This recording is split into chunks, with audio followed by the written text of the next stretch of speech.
ଯେତେବେଳେ 15-16 ବର୍ଷ ହେଇଥିଲା ସେତେବେଳେ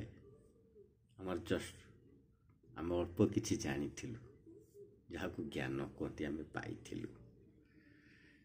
ବଜାରରେ ବସିକି ତାସ ଖେଳୁଥିଲୁ।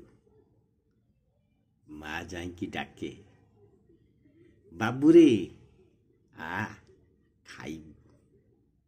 ଲୁଡୁ ବସିକି ଖେଳେ। ମା ଡାକେ, ବାବୁରେ ଆ ଖାଇବୁ। ଚେସ୍ ପକାଏ। ମା ଡାକେ, ଧନରେ ଆ ଖାଇବୁ। ତାକୁ ଛାଡ଼ିଦେଲେ ଆଉ କେହି ଡାକିବେନି, ଧନରେ ଆ ଖାଇବୁ। କିନ୍ତୁ ଆମେ କ'ଣ କରୁଛନ୍ତି? ଏମିତି କିଛି ବ୍ୟକ୍ତି ଅଛନ୍ତି, ମାଆକୁ ହତାଦାର କରୁଛନ୍ତି, ମାଆକୁ ଗାଳି ଦେଉଛନ୍ତି, ମାଆକୁ ବୃଦ୍ଧାଶ୍ରମରେ ଛାଡ଼ି ଦେଉଛନ୍ତି।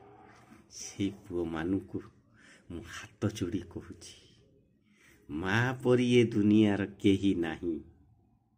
କେବେ ମାଆକୁ ହତାଦାର କର ନାହିଁ,